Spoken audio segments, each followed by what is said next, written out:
Hello, boys and girls. This is Mrs. Martin, and welcome to Story Corner.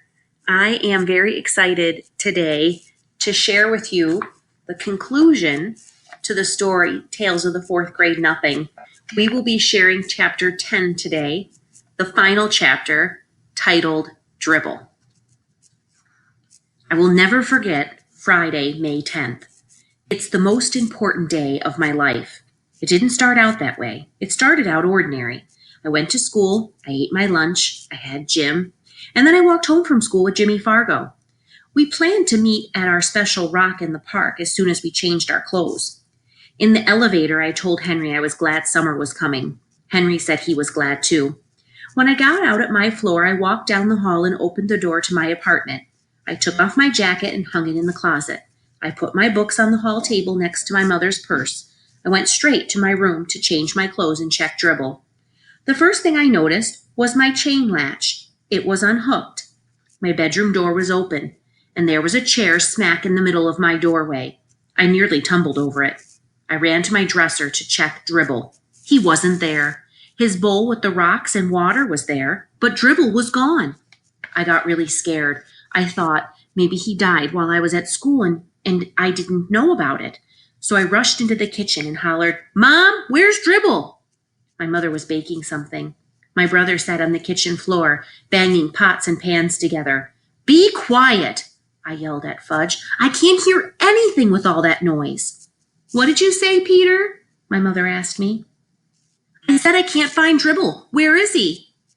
"You mean he's not in his bowl?" my mother asked. I shook my head.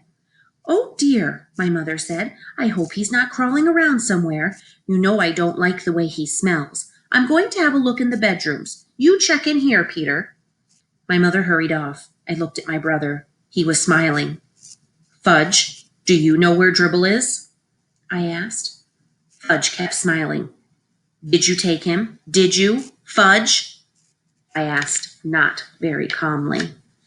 Fudge giggled and covered his mouth with his hands. I yelled, "Where is he? What did you do with my turtle?" No answer from Fudge. He banged his pots and pans together again. I yanked the pots out of his hand. I tried to speak softly. "Now tell me where Dribble is. Just tell me where my turtle is. I won't be mad if you tell me. Come on, Fudge, please." Fudge looked up at me. "In tummy," he said. "What do you mean, in tummy?" I asked, narrowing my eyes. "Dribble in tummy," he repeated. "What tummy?" I asked my brother. "This one," Fudge said, rubbing his stomach. "Dribble in this tummy, right here." I decided to go along with the game. "Okay. How did he get in there, Fudge?" I asked him. Fudge stood up. He jumped up and down and sang, "I ate him, ate him, ate him." Then he ran out of the room. My mother came back into the kitchen. "Well, I just can't find him anywhere," she said. "I looked in all the dresser drawers and the bathroom cabinets and the shower and the tub and—" "Mom," I said, shaking my head, "how could you?" "How could I what, Peter?" "How could you let him do it?" "Let him do what, Peter?" Mom asked. "Let Fudge eat Dribble!" I screamed. My mother started to mix whatever she was baking. "Don't be silly, Peter," she said. "Dribble is a turtle." "He ate Dribble," I insisted. "Peter Warren Hatcher, stop saying that," Mom hollered. "Well, ask him. Go ahead and ask him," I told her. Fudge was standing in the kitchen doorway with a big grin on his face. My mother picked him up and patted his head. "Fudgy," she said to him, "tell Mommy where Brother's turtle is." "In tummy," Fudge said. "What tummy?" Mom asked. "Mine," Fudge laughed. My mother put Fudge down on the kitchen counter where he couldn't get away from her. "Oh, you're fooling Mommy, right?" "No fool," Fudge said. My mother turned very pale. "You really ate your brother's turtle?" Big smile from Fudge. "You mean that you put him in your mouth and chewed him up like this?" Mom made believe she was chewing. "No," Fudge said. A smile of relief crossed my mother's face. Of course you didn't. It's just a joke. She put Fudge down on the floor and gave me a look. Fudge babbled. No chew. No chew. Gulp, gulp. All gone. Turtle all gone. Down Fudge's belly. Me and my mother stared at Fudge. You didn't, Mom said. Did so, Fudge said. No, Mom shouted. Yes, Fudge shouted back. Yes? Mom asked weakly, holding onto a chair with both hands. Yes, Fudge beamed. My mother moaned and picked up my brother. Oh, no, my angel, my precious little baby. Oh, no. My mother didn't stop to think about my turtle. She didn't even give Dribble a thought. She didn't even stop to wonder how my turtle liked being swallowed by my brother. She ran to the telephone with Fudge tucked under one arm. I followed. Mom dialed the operator and cried, Oh, help! This is an emergency! My baby ate a turtle!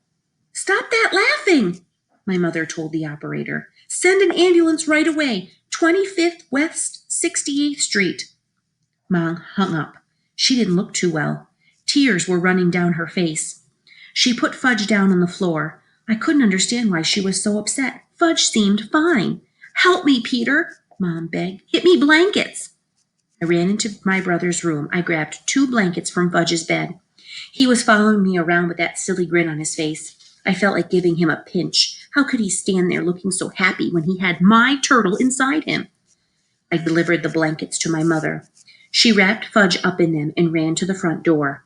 I followed and grabbed her purse from the hall table. I figured she'd be glad I thought of that. Out in the hall, I pressed the elevator buzzer. We had to wait a few minutes. Mom paced up and down in front of the elevator.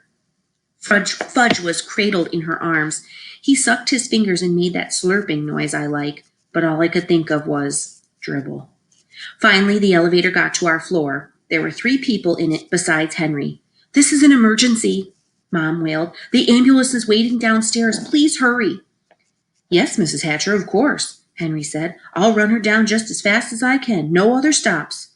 Someone poked me in the back. I turned around. It was Mrs. Rutter. What's the matter? She whispered. It's my brother, I whispered back. He ate my turtle. Mrs. Rutter whispered that to the man next to her, and he whispered it to the lady next to him, who whispered it to Henry. I faced front and pretended I didn't hear anything.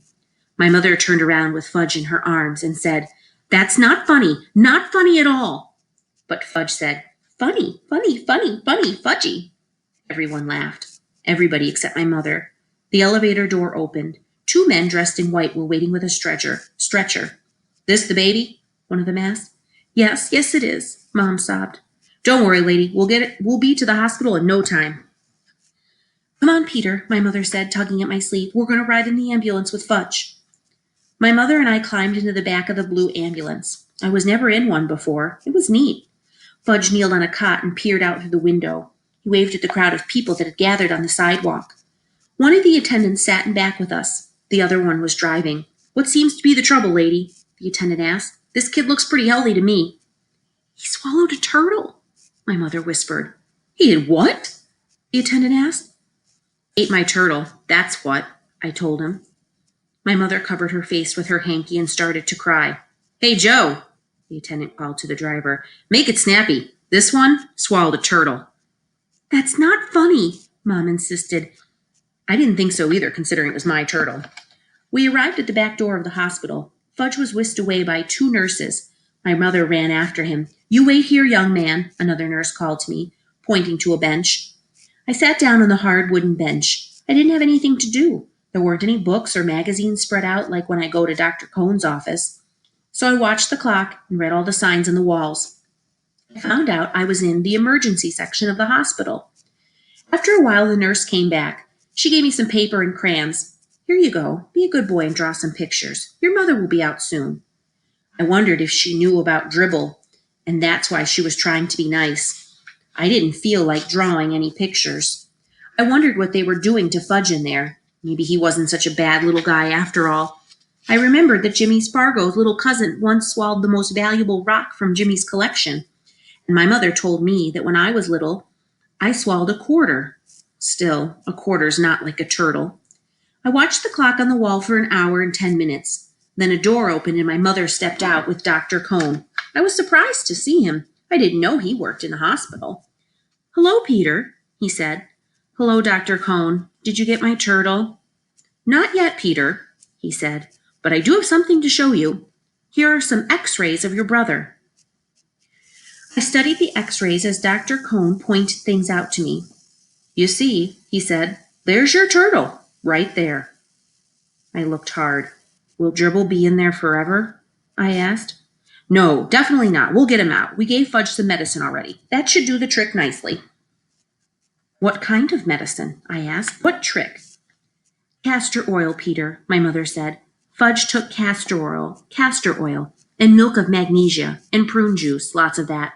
All those things will help to get Dribble out of Fudge's tummy." "We just have to wait," Dr. Cohn said, "probably until tomorrow or the day after. Fudge will have to spend the night here, but I don't think he's going to be swallowing anything that he isn't supposed to be swallowing from now on." "How about Dribble?" I asked. "Will Dribble be all right?" My mother and Dr. Cohn looked at each other. I knew the answer before he shook his head and said, "I think you may have to get a new turtle, Peter." "I don't want a new turtle," I said. Tears came to my eyes. I was embarrassed and wiped them away with the back of my hand. Then my nose started to run, and I had to sniffle. "I want Dribble," I said. "That's the only turtle I want." My mother took me home in a taxi. She told me my father was on his way to the hospital to be with Fudge. When we got home, she made me lamb chops for dinner, but I wasn't very hungry. My father came home late that night. I was still up. My father looked gloomy. He whispered to my mother, "Not yet, nothing yet." The next day was Saturday, no school. I spent the whole day in the hospital waiting room. There were plenty of people around, and magazines and books too. It wasn't like the hard bench in the emergency hallway. It was more like a living room. I told everybody that my brother ate my turtle. They looked at me kind of funny, but nobody ever said they were sorry to hear about my turtle. Never once. My mother joined me for supper in the hospital coffee shop. I ordered a hamburger, but I left most of it. Because right in the middle of supper, my mother told me that if the medicine didn't work soon, Fudge might have to have an operation to get Dribble out of him. My mother didn't eat anything. That night, my grandmother came to stay with me. My mother and father stayed in the hospital with Fudge. Things were pretty dreary at home. Every hour the phone rang. It was my mother calling from the hospital with a report. "Not yet. I see," Grandma repeated. "Nothing happening yet." I was miserable. I was lonely. Grandma didn't notice. I even missed Fudge banging his pots and pans together. In the middle of the night, the phone rang again. It woke me up and I crept into the hallway to hear what was going on. Grandma shouted, "Whoopee! It's out!" Good news at last. She hung up and turned to me. "The medicine finally worked, Peter. All that castor oil and milk of magnesia and prune juice finally worked. The turtle is out." "Alive or dead?" I asked. "Peter Warren Hatcher, what a question!" Grandma shouted. So my brother no longer had a turtle inside of him, and I no longer had a turtle. I didn't like Fudge as much as I thought I did before the phone rang. The next morning, Fudge came home from the hospital. My father carried him into the apartment. My mother's arms were loaded with presents, all for Fudge. My mother put the presents down and kissed him. She said, "Fudgy can have anything he wants, anything at all. Mommy's so happy her baby's all better." It was disgusting. Presents and kisses and attention for Fudge. I couldn't even look at him.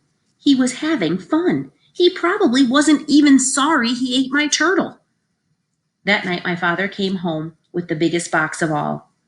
It wasn't wrapped up or anything, but I knew it was another present. I turned away from my father. "Peter," he said, "this box is a surprise for you." "Well, I don't want another turtle," I said. "Don't think you can make me feel better with another turtle, because you can't." "Who said anything about a turtle, son?" Dad said. "You see, Peter, your mother and I think you've been a good sport about the whole situation. After all, Dribble was your pet." I looked up. Could I be hearing right? Did they really remember about me and Dribble? I put my hand inside the box. I felt something warm and soft and furry. I knew it was a dog, but I pretended to be surprised when he jumped up on my lap and licked me. Fudge cried, "Oh, doggy, see, doggy." He ran right over and grabbed my dog's tail. "Fudge," my father said, taking him away, "this is your brother's dog. Maybe someday you'll have a dog of your own, but this one belongs to Peter. You understand?" Fudge nodded. "Peter's dog." "That's right," my father said. "Peter's dog." Then he turned to me. "And just to be sure, son," he said, "we got a dog that's going to grow quite big. Much too big for your brother to swallow." We all laughed. My dog was neat. I named him Turtle to remind me. And that's the end, boys and girls, of the last chapter in Tales of the Fourth Grade Nothing by Judy Blume. I have really enjoyed reading this story out loud to you. The only thing that could have made it better was if we were together in person. But since we couldn't be, this was a good substitute, or the best substitute we could do at the time, given the circumstances. I want you to think about what you liked about this story, if you enjoyed it, maybe what your most favorite parts were, maybe what your least favorite parts were. And I also want you to give a little thought to what types of books you like to read. What's your typical type of book you like, the typical type of book you like to read, and what genres you typically like to read or topics you like to read about. And there's down below this video, there is a reading response that you can fill out on your own time about how you enjoyed, if you enjoyed the story, Tales of the Fourth Grade Nothing, and also a little bit about taking reading risks and what that means. So I hope you take a look at that reading response handout. And again, I really enjoyed sharing Tales of the Fourth Grade Nothing with you. And I hope very soon that we will be reading together in person. Take care, friends. Bye-bye.